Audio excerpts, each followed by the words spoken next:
여러분 안녕하세요. 조관일입니다. 오늘 방송은 화술에 관한 시리즈로 진행하겠습니다. 그 중에서 말을 잘하는 5가지 원칙, 여기서 말은 대화입니다. 오늘은 그러니까 대화의 5가지 원칙에 대해서 말씀을 드리는 겁니다. 아주 재미있게 쉽게 기억하기 쉽도록 그렇게 하겠습니다. 사실 대화를 하는데 큰 불편을 느끼는 사람은 없습니다. 그러나 그 대화에서 불편을 느끼는 것이 문제가 아니라 대화의 끝맛이 좋지 않은 경우는 많습니다. 그래서 대화라고 하는 것은 해서 즐겁고 뒤끝이 좋아야 됩니다. 그러면 과연 어떻게 하면 될까요?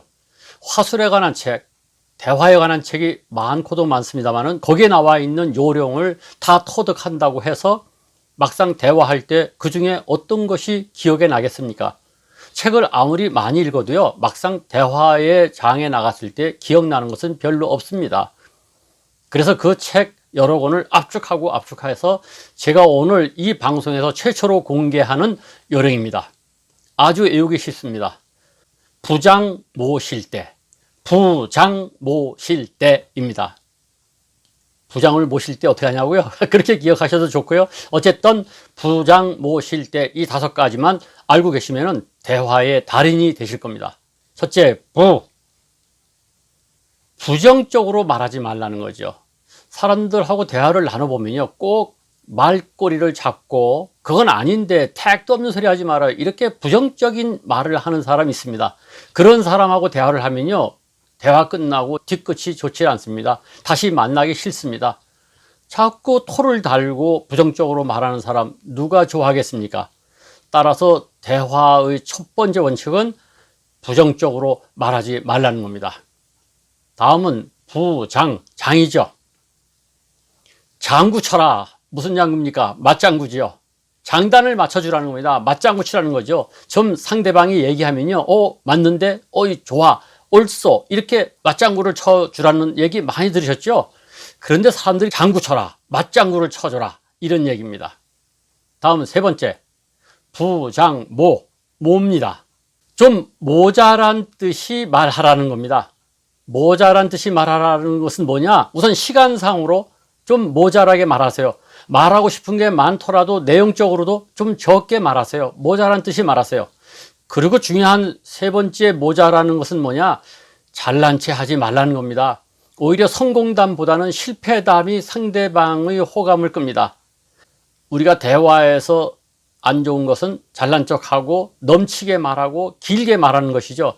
따라서 대화할 때는 세 번째 요령, 모자란 듯이 말한다는 것을 잊지 마시기 바랍니다. 다음 네 번째, 실수하지 말라는 거죠. 요새는 대화하기가 대단히 까다롭고 어려운 시대를 살고 있습니다. 조금만 잘못하면 성희롱에 걸릴 확률이 매우 높습니다. 신나게 말하다 보면 자칫 오버할 수 있습니다. 그러면 실수하는 것이죠.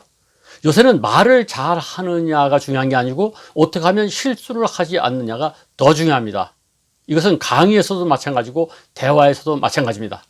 따라서 대화할 때 네 번째 덕목은 실수를 하지 않도록 조심하는 겁니다. 이제 마지막 5번째, 때죠.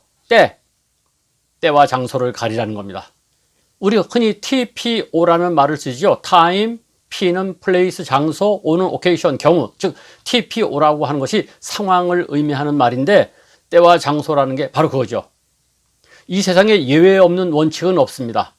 모자란 듯이 말하라고 항상 모자라게만 말할 수 있는 것은 아니지 않습니까? 군대에서 작전 원칙이라고 하는 게 있는데 그 작전 원칙마다 맨 마지막에 나오는 원칙이 융통성입니다. 대화도 마찬가지입니다. 때로는 자랑도 하셔야죠. 분위기 봐서 때와 장소에 따라서 때로는 자기 홍보도 하셔야죠. 그러니까 사실 이 5번째 원칙이 그 위에서 말씀드린 4가지 원칙을 잘 조화롭게 하는 그런 원칙이 되겠습니다. 어떻습니까? 부장 모실 때 괜찮습니까? 기억하기 쉽죠? 대화할 때마다 머릿속으로 이 5가지를 슬쩍 떠올리면서 대화하시면 대화의 달인으로 누구와 대화하더라도 상대방이 굉장히 당신을 좋아할 겁니다.